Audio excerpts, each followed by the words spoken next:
Hi, welcome to my place of work, my art room. I want to talk to you today about Tinkercad by Autodesk. Let me tell you a story first about Seesaw. I wanted to describe Seesaw. It's something I use every stinking day.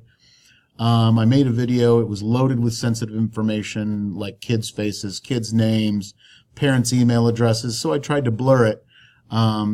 Screencast-O-Matic, which is what I use, which you can probably see in the bottom there.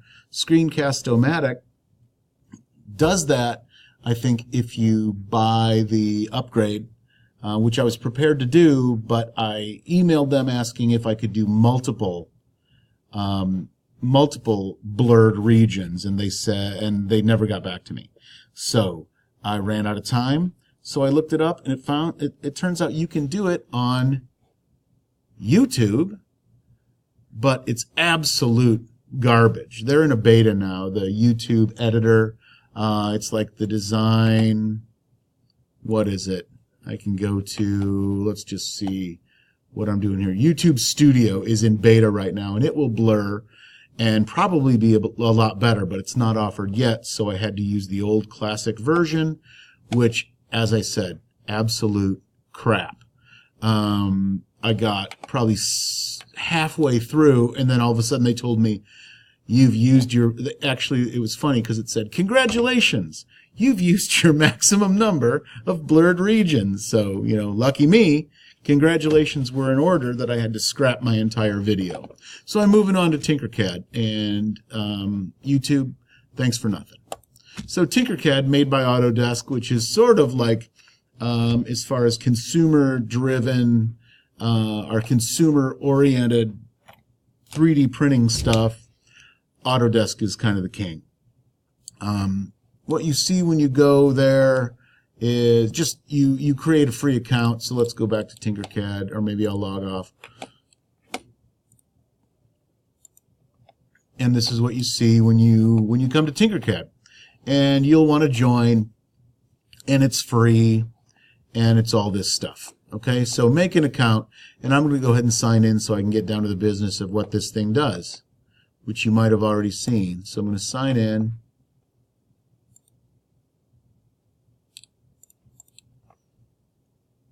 And this takes me to my dashboard, stuff that I've made over the years. It's not fast, guys.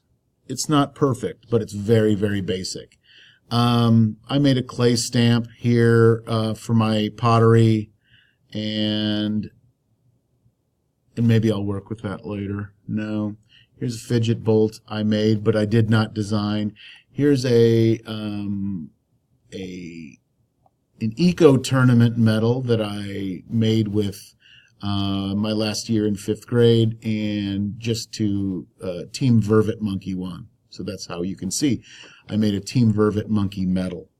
So what does this thing do? What it does, it is the simplest possible CAD drawing software. It's completely web-based, and it is, again, all free. Here's something I made from scratch myself. I got a propane adapter so I could fill small propane bottles from a large propane bottle, but it needed a wrench, so I just made this thing so I could epoxy it to there and just have it always on the valve. Basically, let me go to Tinker This, which will open up our platform, our design platform. Okay, so there you go. And the right clicks do things here's me right clicking and moving around, which gives you like a 3D rotation. If I just use my left button, then that's just a selection tool. Okay, so basically what this thing is you make shapes which look like these guys. They're solid shapes. And there's lots and lots of different ones. And the next thing you have are holes, which look like this kind of grayed out thing. So I'm going to teach you the simplest thing to make, and to do that, I'm going to go and make a new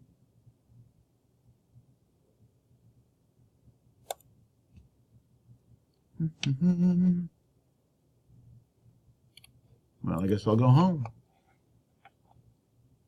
I'm glad I came back here.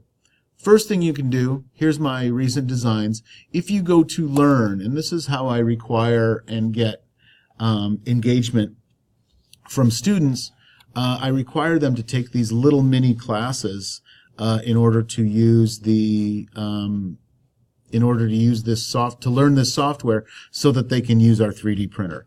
I wrote a grant for a 3D printer a few years ago, and it's still it's a workhorse. But I want it to be used by kids, but they have to learn how to make STL files, which STL files are 3D drawing files. Okay, then they can translate them into G code, which the 3D printer can use to print. So we've got how to place things, how to view things, how to move things, how to rotate things. See all the starters. Look at this. They've got all these things that they can do to learn how to use it.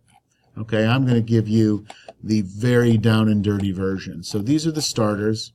I'm going to go back to Gallery.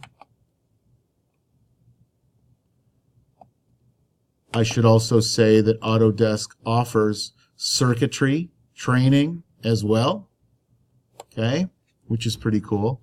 You can do lots of different things, designs and circuits. Okay, I want to create a new design, which is going to put me on that platform I showed you. And as I said, I'm just going to show you the very basic thing. I'm going to start with a box. I'm going to drag it over.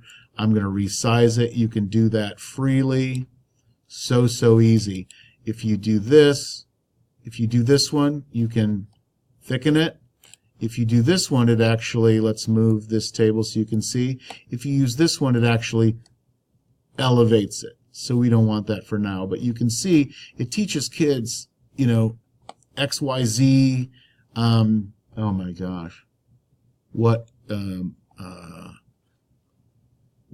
I'm drawing a blank. X, Y, Z axes. Thank you very much.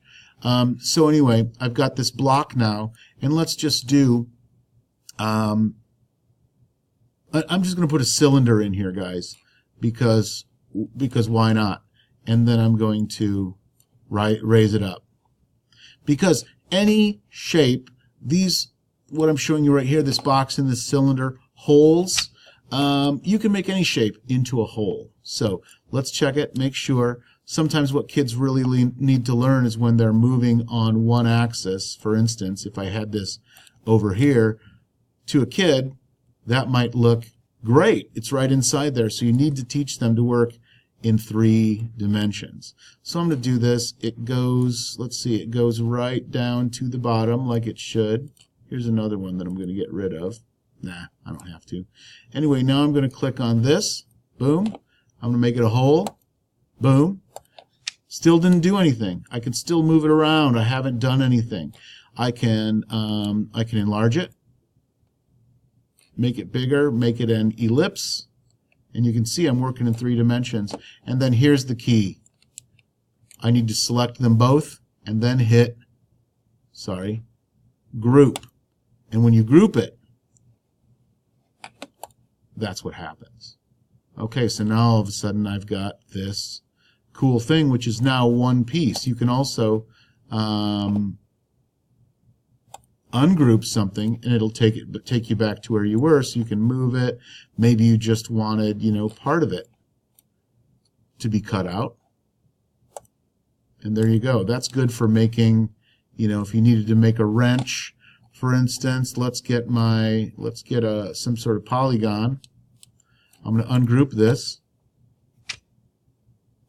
Ungroup. I'm going to get rid of this. I'm going to make this a bigger thing, a longer thing, a thinner thing. But I'm going to make it longer. And then I'm going to get rid of that because that was my mistake. I'm going to put this polygon in here. I'm going to enlarge it with a shift, which does it uniformly. And then I'm going to do this. And then I'm going to make it a hole by clicking on hole. And then I group it. And now we've got, well, a pretty useless wrench because I didn't Didn't put it in far enough. That was dumb. There we go. Now I can group it. See, I'm not thinking in 3 dimensions, people. I went too far, didn't I? There we go. That looks good. And then I'm going to group it. And it's like, you know, a wrench. You can make whatever you want using shapes and holes. There's all sorts of different options. Tubes, paraboloids, hearts, stars. These are the basic shapes. I can close that and go down to shape generators. I can go to circuit assemblies, printable kits. If I want to print a whole dinosaur, here's the parts I'm going to need. Okay, that being said, we've made our thing. Now we want to export it. Everything in the design. It's going to ask me if I want an OBJ or an STL. I want an STL. Here it is. And it's already there. It's probably in my gallery by now.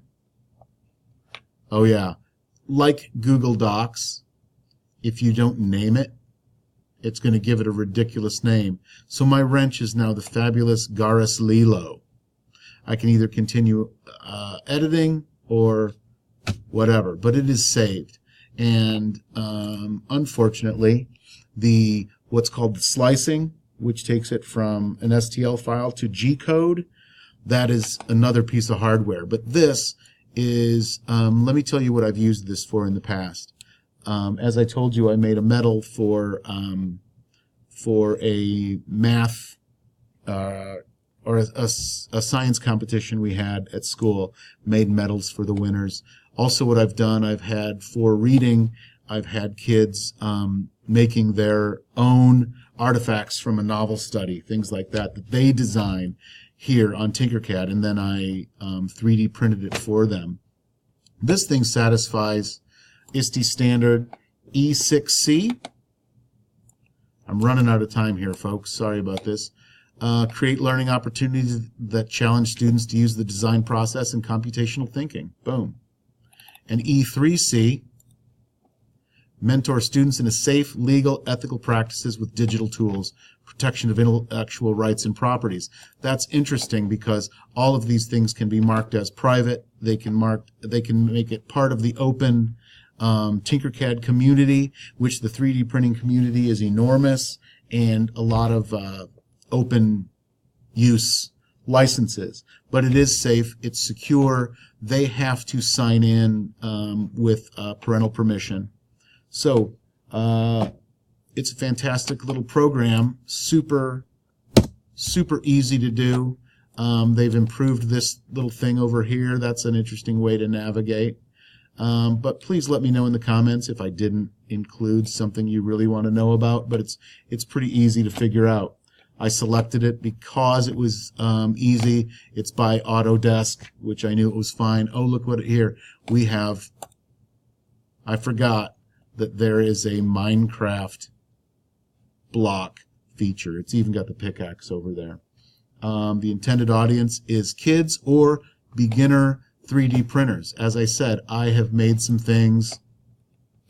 Fidget bolts for kids, clay stamp, propane thing. Here's a page holder. This, obviously, I did not invent Legos, but I had a Lego challenge where kids could make their dream Lego. They started with this, and then they could make anything they wanted. I'm down to my last minute here, so there you have it. Have a great day.